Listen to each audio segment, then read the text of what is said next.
હાઈકોર્ટના ચુકાદાનું પણ અનાદર કરી રહ્યું છે। 154 જે ચાલીઓ હતી 154 જે ચાલીઓ હતી એ હજી કોર્ટમાં હજી કેસ પેન્ડિંગ છે, છતાં પણ એ ચાલીઓ તોડી પાડવામાં આવી છે। એટલે આ મ્યુનિસિપલ કોર્પોરેશન એ કોર્ટથી પણ ઉપર છે એવું એ માની રહ્યા છે।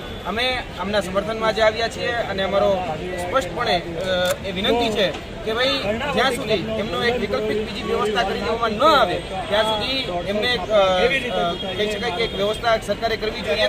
અને આ રીતે ચાલી જે હતી કહી શકાય કે એની સાથે એના સપનાઓ સંકળાયેલા હતા, એની ઘણી બધી બાબતો સંકળાયેલી હતી, છતાં પણ આ રીતે જે વ્યવહાર કરવામાં આવી રહ્યો છે સરકારશ્રી દ્વારા અને મ્યુનિસિપલ કોર્પોરેશન દ્વારા એ ખૂબ જોવા જઈએ તો નિંદનીય છે। અને આ સખત અમે આને સખત શબ્દોમાં વખોડીએ છીએ અને એની નિંદા કરીએ છીએ। બધા નેતાઓ છે જે ચૂંટણીના અગાઉ પહેલા જ્યારે જે સમય હતો ત્યારે બહુ મોટી ફાંકા ફોજદારી કરતા હતા અને જ્યારે ફાંકા ફોજદારી કરતા હતા ત્યારે દારૂબંધી એ દૂર કરવાની વાતો હોય કે અન્ય બીજી ઘણી બધી વાતો એને સમાજને આગળ રાખીને કરી હતી અને સમાજને ઉપર એને પગ રાખી અને જ્યારે નેતા બની ગયા અને જે ધારાસભ્ય બની ગયા ત્યારે એના જ વિસ્તારોમાં દારૂની જ્યારે છૂટ આપવામાં આવી છે ત્યારે પણ એ કશું નથી બોલતા। અને એ ઠાકોર સમાજ જે અત્યાર સુધી એને કહી શકાય કે માથે ચડાવીને રાખ્યા હતા એ જ અત્યારે ઠાકોર સમાજ સાથે જ્યારે અન્યાય થઈ રહ્યો છે ત્યારે એ નેતાઓ સામે આવીને ચૂંકે ચા કરવા પણ તૈયાર નથી અને લખી રહ્યા છે કે મોદી કા પરિવાર। તો આ જે છે એ શું મોદીનો પરિવાર નથી? અમે સ્પષ્ટપણે કહીએ છીએ આ મોદીનો પરિવાર હોય તો મોદીના પરિવારના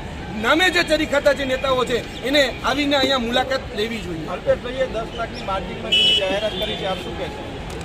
અલ્પેશભાઈએ જે જાહેરાત કરી હોય ખરેખર વાસ્તવિક રીતે જોવા જઈએ તો અત્યારે જે ઠાકોર સમાજ હેરાન પરેશાન થઈ રહ્યો છે તેમાં એને સાંત્વના આપવા માટે, એની સાથે સંવેદનશીલતા દેખાડવા માટે અને જે અહીંયા જે લોકો છે એના સમર્થનમાં ઠાકોર સમાજ પ્રત્યે ખરેખર એમને લાગણી હોય તો એમને અહીંયા ઉપસ્થિત થઈ અને ખરેખર એમની સાથે ખભોથી ખભો મિલાવીને ઊભો રહેવાનો સમય છે અત્યારે।